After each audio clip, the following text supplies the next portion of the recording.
I'm Logan Franklin. I'm GAT. I chose GAT Sport because they're a highly established, reputable brand whose mission is to take the athlete to the highest level. This resonates with me because my ultimate dream is to become a Mr. Olympia champion one day. GAT Sport has devoted over 20 years of bringing the highest quality products to the market, focusing on performance and life extension. I am Logan Franklin, the Texas Oak, and I am GAT Sport. Hey everybody, welcome to another awesome edition of Ask the Texas Oak, starring Logan Franklin and brought to you by GAT Sports. And now, all the way from Texas, please welcome your classic physique Olympia competitor, Logan Franklin. What's up, Logan? What's up, Ron? All right. So normally we talk about the show and stuff coming up, but as we get close to Olympia, we'll get all hyped up about that. For now, we have questions that I came up with that a lot of the readers, viewers, and guys, if you're watching this and you have questions for Logan for next time, please leave them in the comments. I swear I'll get them all to him, because right now you're making me come up with questions. And I came up with some good ones. Here's a good one, because I've often wondered this, Logan. Do waist trainers actually work? I see a lot of men's physique and women's bikini competitors using them and swearing by them, but they all had tiny waists anyway. I've yet to see a guy with a big gut come out and say they took 4 or 5 inches off his waist. What do you think? And have you tried them? I have no idea if they necessarily work. I've tried one years ago, maybe back in like 2016, 17 timeframe. I tried one for a prep just to see if it gave me that extra edge. Yeah. But I didn't notice it. I just felt like Batman with all this compressing shit on. Was it very uncomfortable? It seems painful. It can be uncomfortable, I would say. Yeah. I think that, the best way to make your waist smaller is to just eat smaller meals. Don't eat until you're uncomfortable. Train with a belt. Make sure you keep your core engaged in movements that you're supposed to have your core engaged, because it also helps you to work the muscle involved much better as well. Practice vacuums, train abs correctly. All these little things will help you keep a tighter waist. But wearing a waist trainer necessarily, I don't know if that really will work just doing that. Maybe because it's squeezing you and it's forcing you to suck in, I guess, in a way. Yeah. I guess that would be considered like sort of vacuuming, but I don't know. I wouldn't waste my time with one. Yeah, because I mean, you've put on a lot of muscle over the past few years, and I don't think your waist has gotten any bigger, has it? No, not at all. No. So there you go. Whatever Logan's doing, guys, just do what Logan does. Yeah. Like I said, I see these bikini girls who they're like 90 pounds and they're wearing waist trainers. Like, you don't even have a waist. What are you doing? Yeah. You're gonna freaking cut yourself in half with that stupid thing. All Oh, right. God. Oh, here's a parenting question. Are you ready, Logan? Here we go. In your first Road to Olympia video, you had your son in the gym with you. Some of the YouTube comments seem concerned that he should not have been around heavy weights for his safety. Was your boy ever in danger of having a 45-pound plate fall on his head? I mean, yeah, that could be a concern if I was in a public gym with a bunch of idiots. But I'm training in a private facility. I'm training in Lee Labrada's gym, their private gym. So it's literally just the majority of the time it's just me in there, and then Hunter will show up and he'll train. So there's just a couple of us in there at a time. Yeah. And on that given day, I was watching my son by myself for a week. So, I had to do something. I couldn't go get a babysitter or anything like that. I don't have really any help from grandparents. Well, my parents, so it's all us. We're doing the whole grind, Wow. no daycares, nothing like that. So it's like, I got to bring him and make sure that I can stay on track with what I've got going on and preparing for the Mr. Olympia. Jeez. Wow. But having him there, yeah, like I said, if there was a ton of people, I wouldn't have felt comfortable because, I can't trust other people. But with it just being me working the weight, I don't know if you watch the way I train or if anyone watching this watches how I train, but I train very meticulously, or methodically, I guess I should have said. Yeah. Very slow and controlled to squeezing through the entire movement rather than just throwing the weight around. So there's no fear of the weight, flying and hitting him. I'm in control. So, Yeah. yeah. Does he like go? Is he wanting to go toward the machines and use stuff, or is he just content watching you train? Oh, he was just back and forth on his iPad to watching me, and then after I would do like a top set or something, he would start crying because I guess it would scare him. He thinks you're being hurt, right? I have no idea. I guess Oh, it just kind of scared him. Not necessarily that I'm being hurt, but he doesn't see me in that that intensity very often, I guess, or if ever. Yeah, but man, I got to give you credit because I raised 2 kids, but to do it for a whole week with what's he 3? He's two and a half. Oh my God, a 2-year-old for a full week on your own while you're preparing for the Olympia, dude. Come on, that's amazing.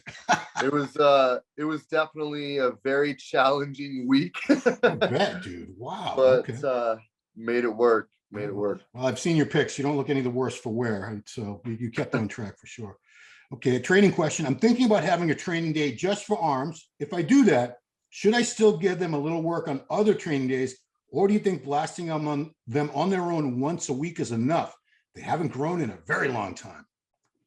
I think that if you have a specific arm day, you don't need to double tap them on other days. Secondary movement, like a chest day, you touch triceps a little bit. Back day, you touch biceps.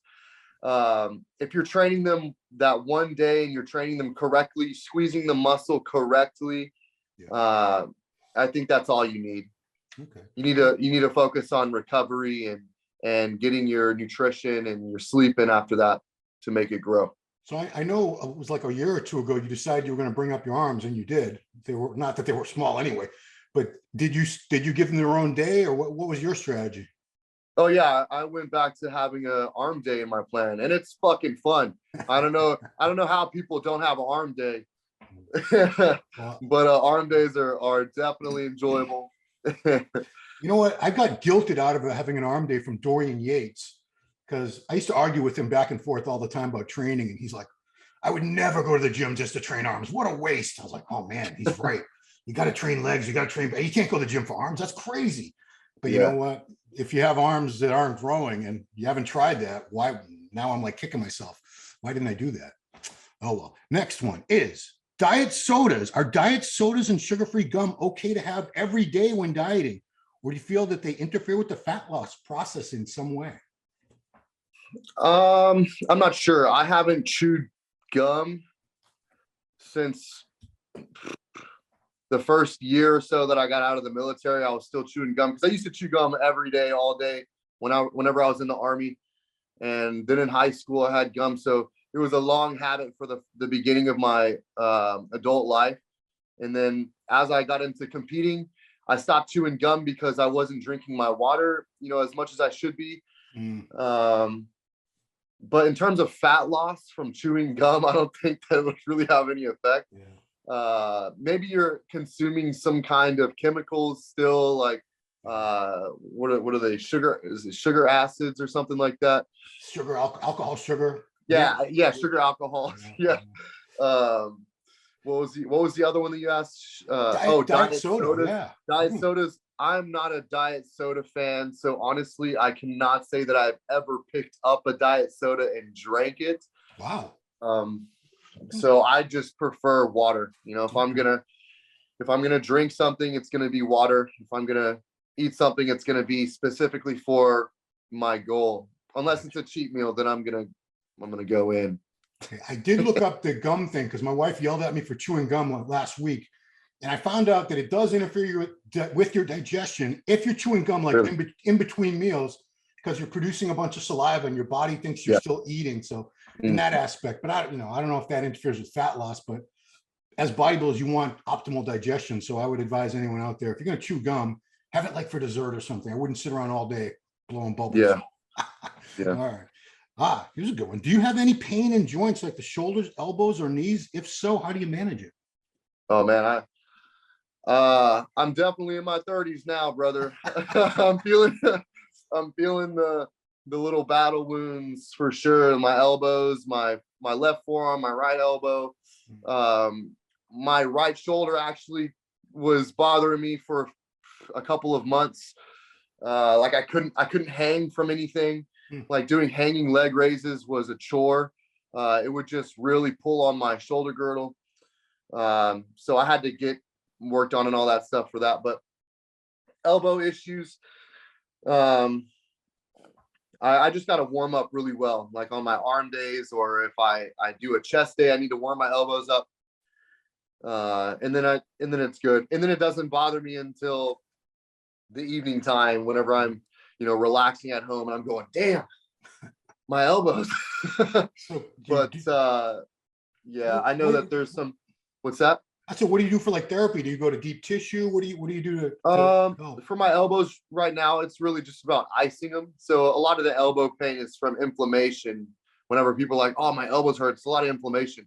And it's just a matter of getting that inflammation to go down and go away. So just like with anything else, you want to progress with something, whether that's your health or whatnot, or getting better, you got to be consistent. And so icing, you got to be consistent with the icing. You can't just ice it and then stop, and then a few days later ice it, or a week later ice it, which is what I've been doing. I've been very inconsistent. But if you have, elbow pains, like I said, the best thing to do would just be ice it post workout, and then ice it again in the evening time before you're going to bed or something. And maybe take some boswellia extracts, helps with some joints, things like that help with inflammation as well. And just drink a lot of water. Have you tried, there's these like CBD creams now that people put on their joints. Like I had some, because Flex Wheeler sells, I can't remember the name of the company. He represents some company, and it does help with pain. I don't know if it's actually helping the issue, but have you ever tried any I'm of not those sure. things? I promoted a CBD company back in the day a few years ago, and honestly, I tried the creams and stuff and really didn't notice anything. I think it was more of a placebo type effect, oh, it's working, Yeah. Well, I'm rubbing, it must be working. Yeah. But I'm not sure how truly effective those creams are. Roast me in the comments if they do. I don't really care. Well, they're not going to roast you. Somebody will say they work awesome, or someone else will say, you're right, I tried it and they didn't do jack for me. So yeah. Training question: how far do you take your sets? Some people say only go to positive failure, while others will say you should actually leave a rep or two, not even go to failure. Then you have others who tell you should totally kill the muscle, partial reps, force reps, drop sets. It's tough to know which method is the best. Any insights of yours would be appreciated. My training method, I used to annihilate the muscle. I used to do the whole half reps, the bottom reps, the top, like all the way through, the stop in between and have someone pushing down to try to create more tension. Yeah. I've tried that and it works. But I think that there's a better way. And what I've been doing lately is kind of like a Dorian Yates-esque type training style. I picked it up from Hunter. I noticed that's how he was training. And whenever I started training in that gym, I started doing it as well. I was like, shit, I'm going to try something new for a change. So it's basically just having a couple warm-up sets and then having an all-out set. And in that all-out set, it's using the working weight, but taking it to as close to failure or to failure every single time. So if you don't reach failure, then it's like, shit, you could have gotten more. But a lot of the times whenever you don't do that, for me at least, it's because I don't have a training partner. I train alone. So I don't have someone there to spot me through every single rep, every single set to push me. So I have to figure out ways to push myself to that failure point. But yeah, I think taking two top set or a top set and then a back off set to failure for every exercise so far has worked for me this year. That's, like I said, that's what I've been doing this year. So it's working. I mean, I've made significant progress training this way.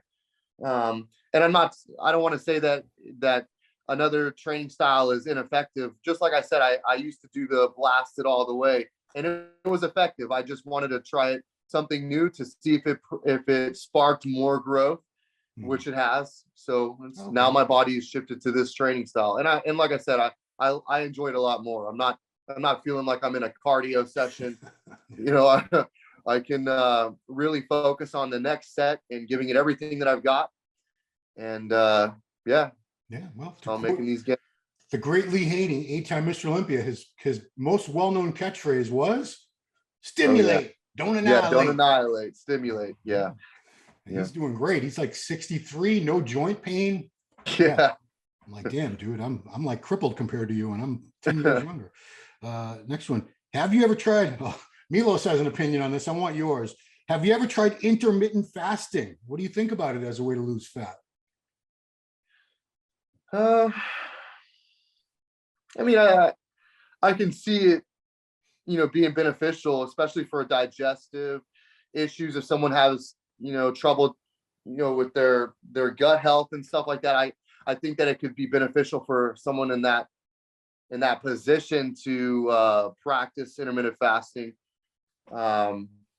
However, I don't practice intermittent fasting because I have to eat so much food that it's like, fuck, I gotta get it in, so every couple hours I gotta eat and make sure that I'm getting all the nutrients in. So I notice whenever if I were to intermittent fast, I think you have to not eat until, what is it, afternoon or something? I think after 12 p.m. It's like you have a very narrow window of time in the day that you can eat all your calories. It's like, I don't know, 6 or 8 hours. And yeah, I mean, the whole concept to me sounds ridiculous. People swear by it, but they're not bodybuilders. I don't know any bodybuilders that they're gonna wait until noon to eat, and then they can't eat anything after 6 p.m. or something. That's, to me, that's insane. It doesn't make sense. It doesn't, in my opinion, it wouldn't work for a bodybuilder.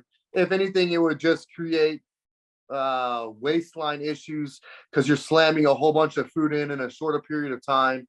And like I said earlier, you want a smaller waist, you got to eat smaller portions of meals and try to figure out how to get all your nutrients in without feeling uncomfortably full. And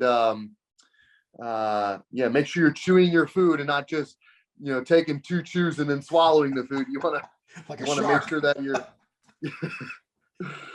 I mean, you make a good point, because I often notice these like men's physique guys and classic physique, but it really puzzles me, the men's physique guys, how they're able to build so much mass while keeping a tiny waist. And I don't think they're slamming, these ridiculous 2,000 calorie meals like a bodybuilder would to the point where they're stuffed and they can't breathe. I mean, like, you don't. Yeah, I think a lot of it is the amount of food to build the amount of muscularity in the bodybuilding divisions. Even in classic, you got to build some kind of muscularity. You got to eat more food. I think what else could come into play with those guys having such smaller waists may be because they're not emphasizing as much maybe on their legs or something. But I say that, and at the same time, I'm like, well, if someone focused on bringing up their legs, it could make their waist look smaller from having something else bigger around the waist. True. So shit. Rami's waist looks pretty small now. I'm sure it's not like a 29-inch waist, but he's 335 pounds. He's got legs out to here, but his waist looks like that. So he's creating quite an illusion. Next one is, we hear a lot of times not to follow the training routines of the pros because they usually train differently now than they did in the early years when they were putting on the mass in the first place. Do you think you train very differently now than you did in your early 20s? And do you think it would be a bad idea for beginners to train the way you do now? Oh, I definitely train much differently, much more effectively now than I did in my early 20s. I mean, shit, I wish I was training this way back in those days. And when I say that, it's more so, exercise selection and figuring out what exercises targets what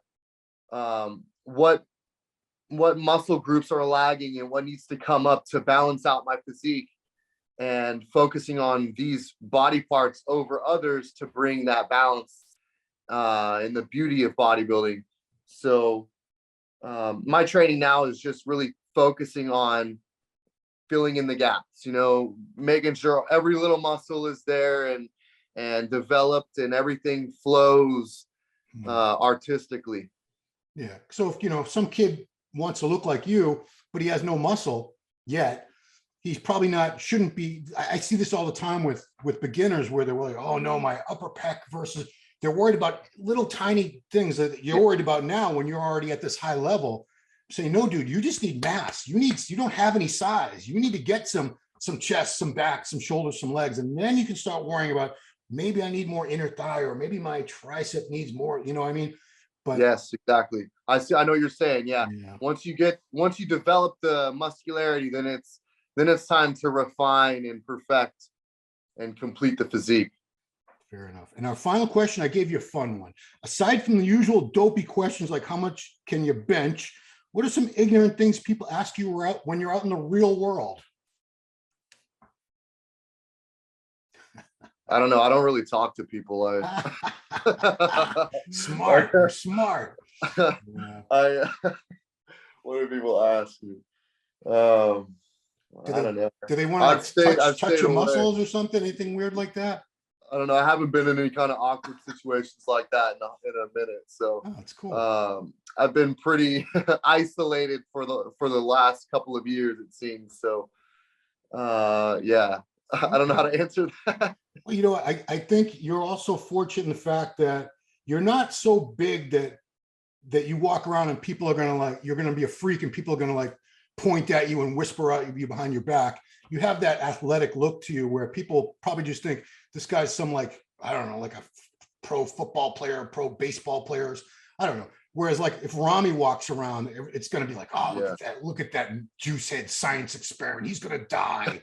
You know, science experiment. Absolutely massive, like a big refrigerator coming through the wherever he's at. Yeah, and you're still a good-looking guy with hair and everything too. That helps. You're not going to get as much of that negative attention that I think other guys might. Okay. I mean, I'm sure people still mumble under their breath or to whoever they're with, like, oh, look at that guy on steroids. That's the only reason why he's steroids. Exactly. But I mean, but that's cool that you've been spared from most of that. Yeah. It does. Have you ever had people yell something at a car when they're driving by because they're too chicken shit to actually say it to your face? No, because like I said, I'm pretty isolated, so you don't walk up and down the streets. Yeah, I get it. Yeah, I'm not walking up and down, I-45. Oh shit. Okay. All right, man. Well, that is all I have for you. You are, as we speak, because this is probably gonna air next week, but what are we, 8.5 weeks out now? Yep, a little bit over 8 weeks. It's coming up. Are you psyched it's coming back to Vegas? Oh yeah, I am happy it's gonna be in Vegas. I'm looking forward to gambling and losing all of my winnings, the moment that I get any kind of reimbursement or check from placing or whatever, if I place, Did you do the Olympia in Classic when it was in Vegas, or only when you did it? Oh, you did? Okay. Oh wait, no, not in Vegas. No, I did it. The 2020 Olympia was in Orlando, was it not? Yeah. Because you switched over to Classic in 2018, right? Well, 2019. 2019. I did the 2019 Arnold Classic in men's physique, and that was my last men's physique show. And then I did the Tampa 2019 Tampa Pro, which was, I think, the last show to qualify for that year. So I basically started my journey the last show of the season. Cool. All right. Well, Vegas is going to be a fun time, dude. Fun time. Woo. Oh yeah. Okay. Well, that is all I have for you. And guys, like I said, if you have questions for him, don't be shy. Put them right there in the comments. If you want to roast him or roast me, that's what the comments are for. It's all good for the algorithm. So talk shit. I don't care. I welcome it. Come on, bring it on. It's all about the algorithm. Yeah. So Logan has a great channel on YouTube. It's just your name, Logan Franklin, right? Yes, sir. I'm putting out some excellent content. Check that out, guys. So thanks to GAT Sport for sponsoring this particular show, and wish you the best of luck. Next few weeks prepping. We'll talk before then, of course. So thank you so much, Logan.